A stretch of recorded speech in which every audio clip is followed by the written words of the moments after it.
दोस्तों आज हम सिद्ध करने वाले हैं कि जो हमारा कोई द्विघात बहुपद ax square plus bx plus c के शून्यक अल्फा बीटा हो तो जो हमारा दोनों शून्यकों का योग अल्फा प्लस बीटा बराबर माइनस b बटा a और दोनों शून्यकों का गुणनफल अल्फा इंटू बीटा बराबर c बटा a दोस्तों आज हम सिद्ध करेंगे।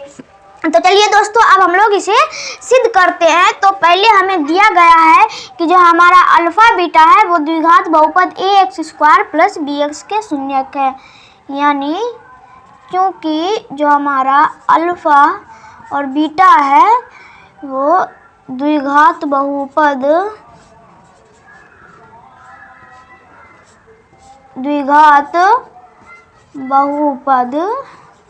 अब दोस्तों जो हमारा द्विघात बहुपद है वो ax square plus bx plus c का शून्यक जो है वो हमारा अल्फा बीटा है, यानी ax square plus bx plus c के शून्यक है। अब दोस्तों इसका मतलब हो गया कि इसमें जो हमारा चर है वो x है, यानी जो x का मान हमारा अल्फा हो जाएगा दोस्तों, और जो हमारा x का मान है वो बीटा हो जाएगा, यानी x बराबर अल्फा। और अब हम अल्फा को x की तरफ ले आते हैं तो x माइनस अल्फा बराबर 0, और इस तरफ भी वही होगा दोस्तों, x बराबर बीटा, और यानी x माइनस बीटा बराबर 0। इसका मतलब दोस्तों हो गया कि जो हमारा x माइनस अल्फा और x माइनस बीटा जो है दोस्तों वो हमारा किसका गुणनखंड हो जाएगा दोस्तों, हमारा द्विघात बहुपद ax square plus bx plus c का जो हमारा गुणनखंड हो जाएगा अल्फा माइनस यानी x माइनस अल्फा और x माइनस बीटा। तो हम इसे लिख लेते हैं x minus alpha coma x minus beta दोस्तों किसके गुणनखंड हैं, द्विघात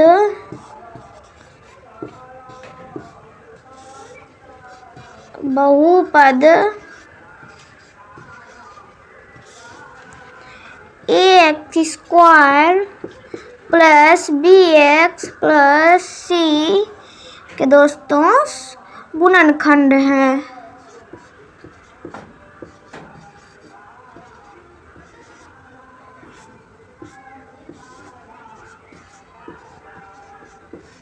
इसका मतलब ये हो गया दोस्तों कि जो हमारा ये दोनों गुणनखंड है इन दोनों गुणनखंड का योग यानी गुणनफल दोस्तों हमारा द्विघात बहुपद के बराबर होना चाहिए, यानी ax square plus bx plus c बराबर तो दोस्तों होना चाहिए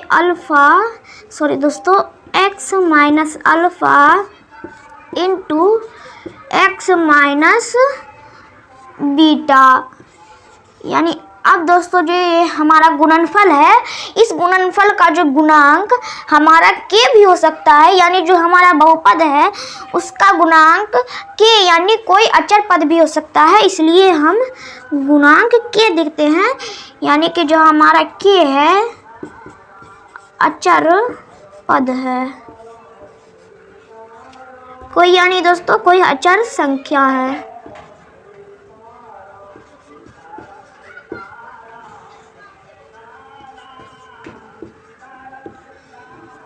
अब दोस्तों जो हमारा ax square plus bx plus c बराबर इतना जो आया हमारा k into alpha x minus alpha into x minus beta, अब हमें इसे सॉल्व कर लेना है, यानी k फिर मंझली ब्रैकेट। अब दोस्तों जो ये हमारा गुणनखंड का गुणा होगा पहले हम x से पूरे टर्म में फिर अल्फा से पूरे टर्म में दोस्तों हम गुणा करते हैं, यानी माइनस अल्फा के, तो x square minus x beta minus alpha x plus alpha beta. अब दोस्तों जो ये हमारा आया है, अब आप ये जानते होंगे द्विघात बहुपद का सूत्र, जो कि दोस्तों हमारा द्विघात बहुपद का सूत्र होता है x square minus alpha plus beta x plus alpha beta. अब दोस्तों जो ब्रैकेट के अंदर है वो दोस्तों हमारा यही आएगा जब हम माइनस x को दोनों में से कॉमन कर लेंगे। -x कॉमन करने पर यहाँ हमारा प्लस का बीटा और प्लस का अल्फा बचेगा, यानी alpha minus x into alpha plus beta. तो चलिए दोस्तों अब हम कॉमन कर लेते हैं, k into x square minus alpha plus beta x plus alpha beta. दोस्तों अब दोस्तों हमें करना क्या है कि k से जो है वो पूरे टर्म में हमें गुना कर देना है दोस्तों। तो चलिए अब हम लोग k से पूरे टर्म में गुना करते हैं। तो पूरे टर्म में गुना करने के बाद यानी हमारा k एक्स स्क्वायर माइनस हमारा alpha plus beta into K x, alpha plus beta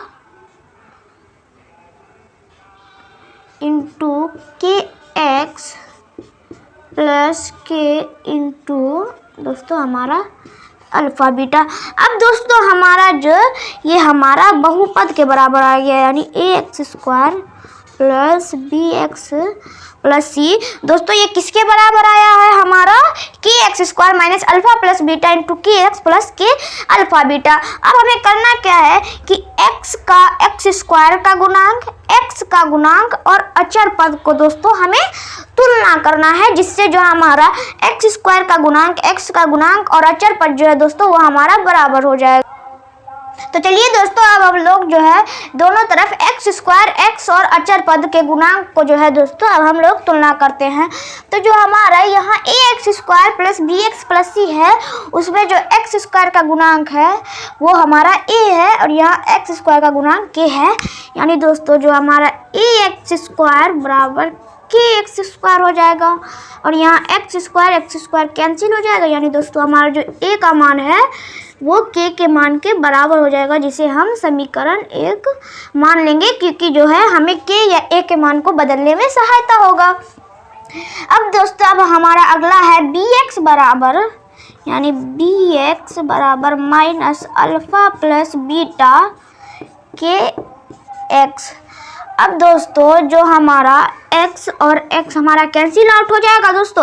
अब जो हमारा k का मान निकला था दोस्तों वो क्या निकला था, हमारा a निकला था, यानी b बराबर minus a into alpha plus beta.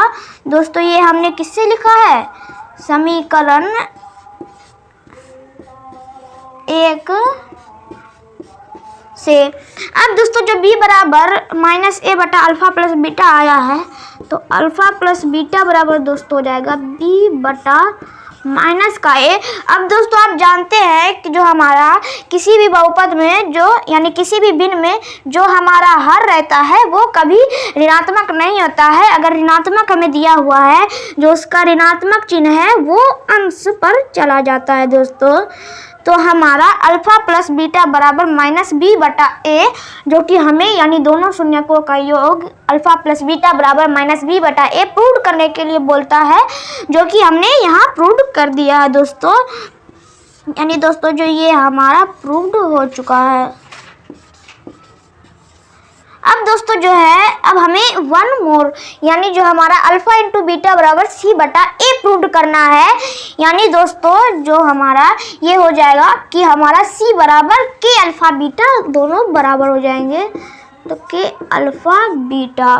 अब दोस्तों हमें करना क्या है कि के मान पर हम फिर के जगह पर ए पुट कर देंगे, तो सी बराबर ए इंटू अल्फा इंटू बीटा, यानी हमने किससे किया दोस्तों, समीकरण 1 से। अब दोस्तों अब हमें करना क्या है कि ए को सी की तरफ ले आना है, यानी दोस्तों हमारा अल्फा प्लस बीटा बराबर सी बटा ए हो जाएगा। दोस्तों जो हमारा अल्फा प्लस बीटा बराबर सी बटा ए है, उसे भी यानी अल्फा इंटू बीटा दोस्तों अल्फा इंटू बीटा बराबर जो हमारा सी बटा ए है दोस्तों, वही हमें प्रूव करने के लिए बोलता है। यानी दोस्तों ये भी हमारा क्या हो चुका है दोस्तों, प्रूव्ड हो चुका है।